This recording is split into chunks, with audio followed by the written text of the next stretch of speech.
Hello everyone, these are the new Gerbing Cosmo Xtreme heated gloves. I bought them a few months ago and I've been using them on a daily basis in windy, rainy and icy conditions. So today in this video we're going to talk about them, on their features, what they like to live with, and I'm going to give you my opinion and insight if you are thinking of buying these gloves. So stick around to find out more.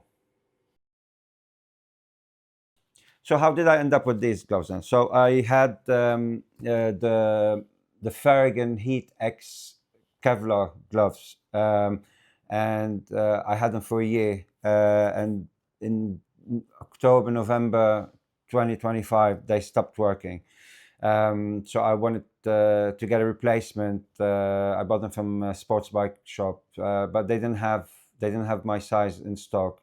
So I ended up buying Merlin's, a new pair of Merlin's heated gloves called Bedno CE2, and I didn't like those gloves. They were too thin on the palm.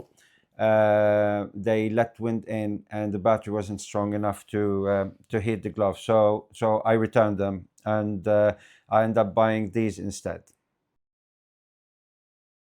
So I bought these on the 4th of December 2025, and at that time they were priced for £199. I just checked the SPS website and they're going for £180 or 179.99. In the box you get the gloves and you get the cable that you connect to your bike if you want to use them that way. I didn't want to use the cable, so I bought the batteries, which are sold separately, and they were for £115. So a bit pricey, but I just wanted to use the batteries instead of the cable. So these gloves, they are made of soft leather. They have a hard knuckle bit there for protection. They have some textile sort of components just there with a temperature control button with 3 levels. On this side you have a stretchy leathery bit which is quite useful if you're wearing like a thick jacket.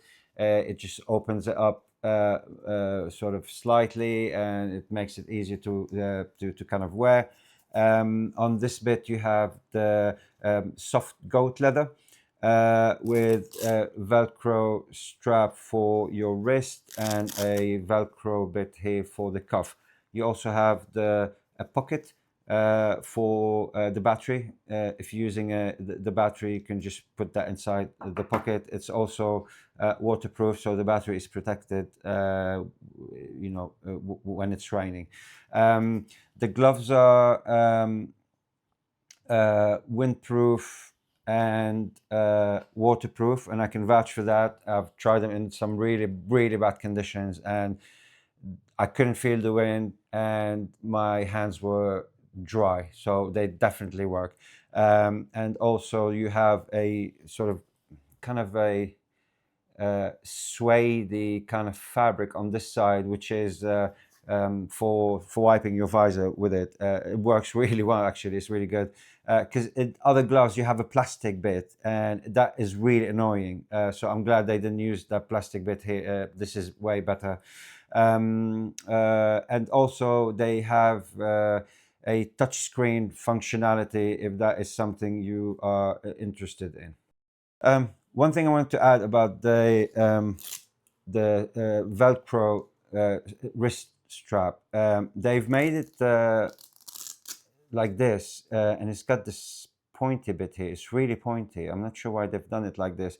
So after a while, it gets really annoying. It keeps poking you every time you're holding the gloves. So I didn't want to cut it, so I thought I'd sort of cover it with something, and I looked for like a synthetic leathery kind of bits to cover it with. So I found this product called Master Plaster, and in essence it is synthetic leather, and you cut a piece like that and you wrap it around here to basically make it less pointy. and you end up with something like this. So just bear that in mind if you buy it and this bit starts annoying you. You can just cover it, or if you prefer, just cut it. I just didn't want to cut it. I just didn't want to cut the gloves. But yeah, just bear that in mind. Size-wise, I'm 21 centimeter hand size, and based on Gerbing's recommendations, if you're between 21 centimeter and 23 centimeters, you should go for the large size. So I got the large gloves. It's easy to put in.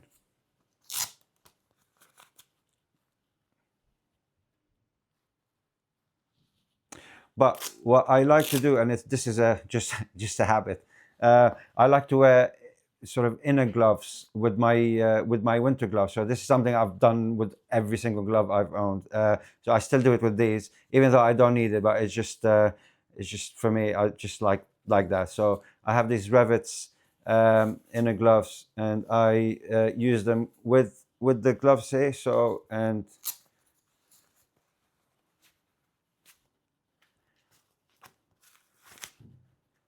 they add a little bit of thickness on the inside. So because I'm on the sort of smaller side of the gloves, because it goes between 21 and 23, there's a little bit of space in the glove. So this kind of counter that space and just gives me a tighter fit, which I like it. I like it better. Comfort wise, they are really comfortable. They have a thin slate sort of. I'm not sure if you can see it, but it's very soft on the inside, and it feels very sort of premium. It's got a very premium feel. There's nothing on the inside that scratches. It's very soft, and for the price you're paying, you'd expect that anyway. So yeah, very comfortable on the inside.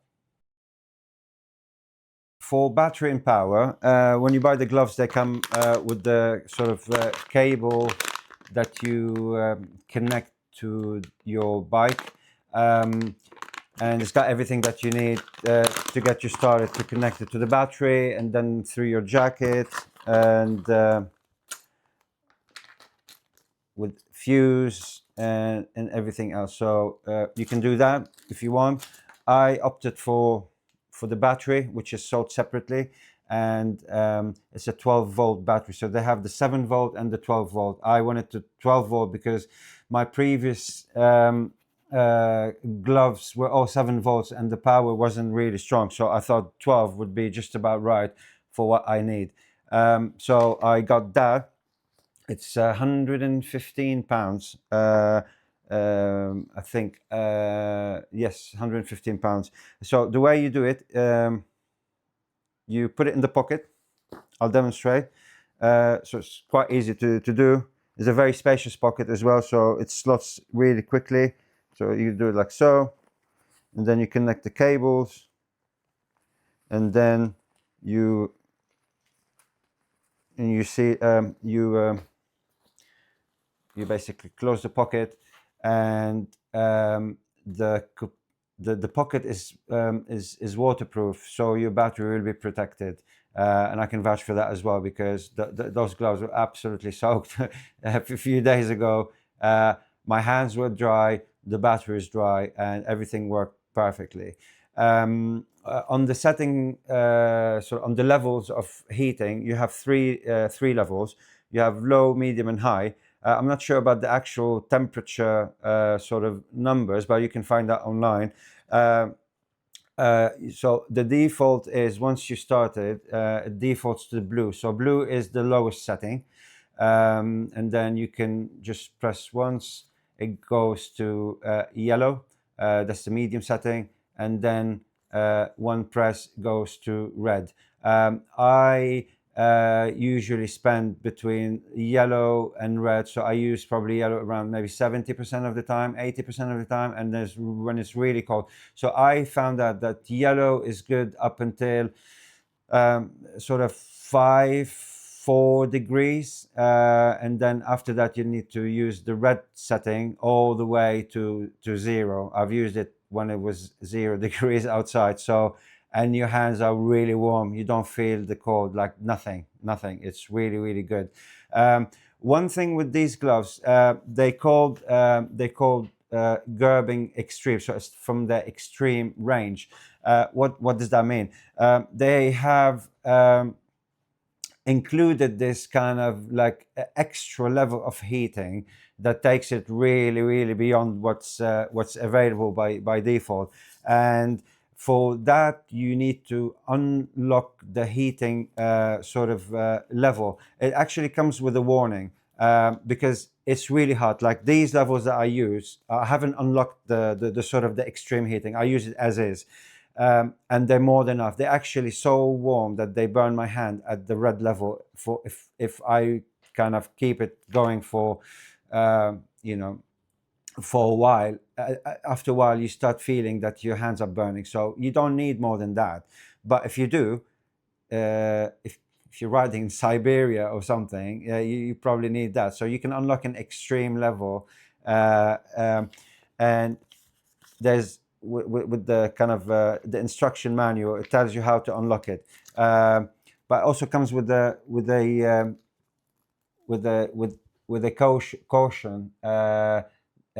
Basically, they say if you injure yourself, we're not responsible. But what I recommend is don't get too excited and unlock the extreme level once you buy them. Try the gloves for a few weeks on different temperatures and see how you're getting on. And if you feel that you need a little bit more heat, then you can unlock it. Because once you unlock it, you cannot lock it back. So you're going to end up with this extreme bit of heat, which is on the red bit. So when you go to red, if you unlock it and you go to red, then it gives you the extreme bit. So you cannot dial it back. And you probably don't want that, because it would probably be unusable and you'll be like burning your hands. So just bear that in mind. Use them for a few weeks. And if you still need the heat, the extra heat, then, just unlock it. All the instructions are in the manual. But yeah, my personal opinion is you don't need the extreme heating level. The defaults are more than enough. If you are using batteries to power the gloves, in my case, I'm using the 12-volt battery. So they never go they never like go empty. So I charge them once every 24 hours, and the charging takes around 3.5, 4 hours max. And my daily journey roughly is around an hour and a half. So, and that's running most of the time, running it on the medium setting, unless if it's really freezing, that I run it on the red. But it never goes empty, never ever. On a longer journey, I've used them on a 3-hour sort of ride, using the maximum setting on the red, and they lasted around 3 hours. So you'd get 3 hours out of the gloves running on the highest setting. If you do it on the yellow, then you can get more. It depends on the conditions, on how cold it is, etc., etc. But roughly around 3 hours, kind of average it. Obviously, if you're running it with a cable, you don't have to worry about that. So you just plug and play, basically. So, what do I think about these gloves? I really like these gloves. I'm very, very, very happy with the performance so far. For me, for winter slash heated gloves to work properly, they need to tick 4 boxes. They need to be waterproof, windproof. They need to provide excellent heating, and they need to be comfortable. And these gloves, they provide that in abundance. Actually, I've used them over the last sort of few months in really extreme kind of conditions, rain, wind, and icy conditions, and they've worked perfectly. and I never felt that my hands are cold or wet. So it kind of feels when you're wearing them in really like extreme conditions, like when it's like 2 degrees outside and your whole body is cold, your hands feel like they're on holiday in Morocco or something. Like they're just completely in a different dimension to the rest of your body, which is perfect because you need your hands to operate the motorcycle and keep you safe. So well done, Gerbing. I really like this product. It's really good, and I highly recommend it. One thing I wanted to kind of mention, these are level 1 sort of protection. So if you are buying them, just bear that in mind, because some people might want sort of level 2, which is kind of provides better sort of protection. So just check that, see if that works for you before you buy them. But yeah, really like them. Great product from Gerbing, and highly recommended. Thank you for watching this video. I hope the information gave you better insight on this product, and hope it will help you kind of decide whether to buy this product or not. If you have any questions, just drop them in the comment below, and I'll aim to respond as soon as possible. This was the first video on this new channel, so if you benefited, if you found value in this video, then please consider subscribing and giving us a big thumbs up, and see you on the next video.